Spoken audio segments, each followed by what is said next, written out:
Mongolia, Oredon.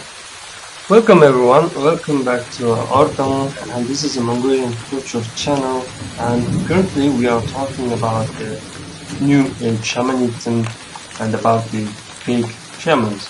In my previous video, I called these fake shamans being as a shelter. Word shelter is a bad word. It's similar to a Russian word Khaltura.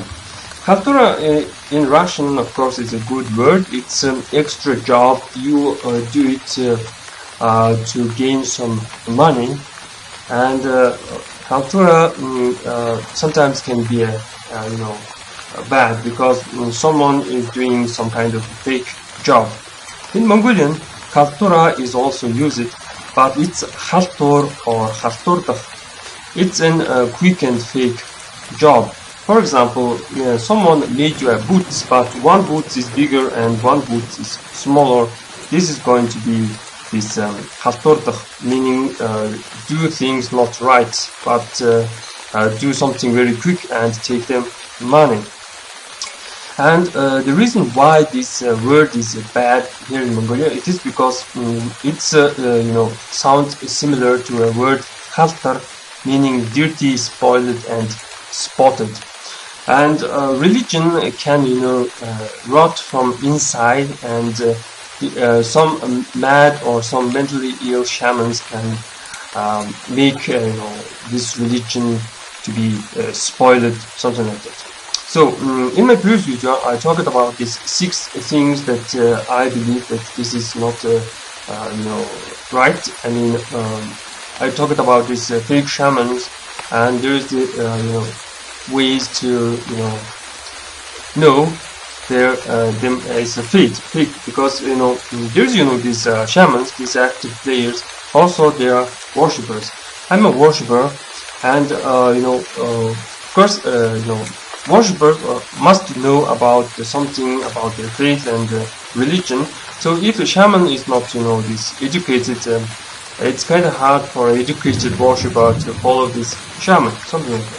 So I missed this most important character of a fake shaman. It is a cell phone thing. If a shaman claims that he speaks with the god using cell phone, it's a fake shaman. And of course, shaman is must do things for money. But if the shaman is on too much money thing, it's not going to be a real shaman, because if you have a faith, you must do some things for free, because you are doing it for your faith, and you are promoting your faith in religion, something like that. Also, too much alcohol thing. If shaman drinking too much alcohol, of course, in time his body will rot. I mean, his body cannot stand this, because he has a mortal body, and he will lose this mental health. I mean, Mongols always say that healthy body houses a healthy consciousness. So it is better to stay away from an unhealthy shamans, with unhealthy mentality, and people who are drinking too much alcohol. So in my previous video, I talked about these shapes of a drum, and by looking at the shapes of a drum, you can understand how the shaman is fake or not. So today I would like to talk about the drum. First, we need to clarify the word for a shaman. Here in Mongolian, word shaman is of course bo. I don't know how to write it in English, so I'm writing it in 2 ways. Bo. And in old Mongolian script, bo is written as boge. And there's a word kidney, bor. Simply air is added on a shaman, and this word means a kidney. And from a kidney comes a word round, borun ki. Borun is one word. There's a tendency to put n in almost all words. So borun means kidney shaped, and it's going to be a ball. So somehow, shaman, word shaman is a car word for a ball. So drum. Main Mongol name for drum is Bombor, and since I don't know how to write it in English, I'm writing it Bombor and Bombor. There's a word Bomboroh, fall down. Word Bomboroh mainly used in poets and in tears. When a tear is falling down is a Bomboroh. And somehow I found this Japanese word fall down is somehow achiru, and somehow Mongolian thunderbolt is called achir. And thunderbolt is also a ball shaped. It is a round stone. So Bombor is going to be Bombor. It's going to be a drum. If you change this air with a G, bumbuk, it's going to be bomb and a ball. So I have this bomb, and I'm going to show you this fall down thing. And Mongol name for bomb is bumbuk. And yep.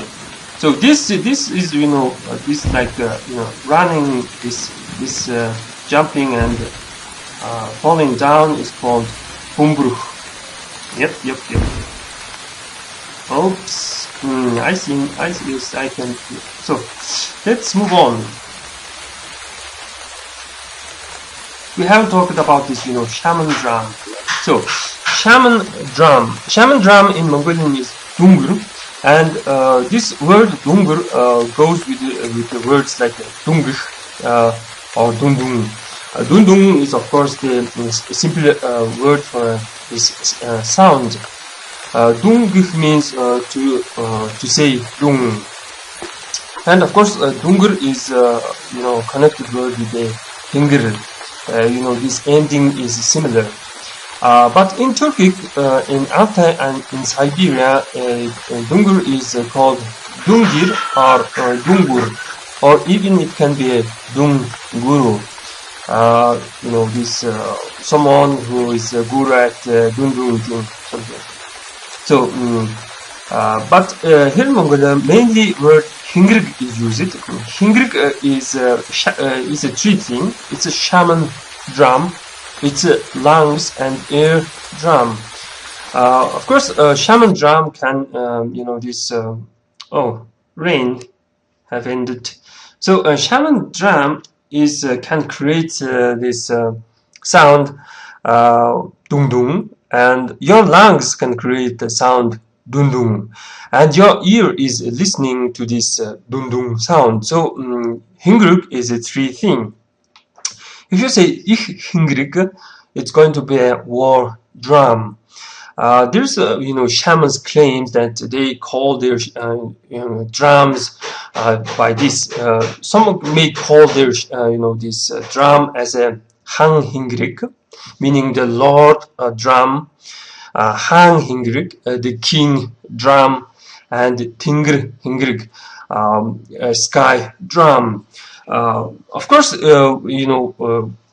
is believed that shamans are worshipping to these sky gods. So it is obvious that they will claim that their drum is a sky drum. So there is question: what is the shape of a sky? You cannot say that the shape of a sky is a four angle or it's a pyramid. Some dude had this pyramid shaped hingrig or this drum, and he claimed that this hingrig was a ruler's hingrig or this Khaan hingrig. But everyone knows that Hansuch or this shape of a Khaan is also a circle. So we nomads, we live in a circle, we live in a ger, ger. It is a round. And shaman, borung, comes, you can create a borung, meaning the sphere, something like that. And of course, the shape of a sky has always been round. If you climb up in a highest mountain and look at the Mother Earth, it looks like she's quite this sphere shaped. She's round, and also the Father Heaven looks like a round circle. So everything everything is pointing towards the drum being round, but you can say that in this in this new age of shamanism, and there is this odd shaped drums. Well, that's pretty much for today, and thanks for watching.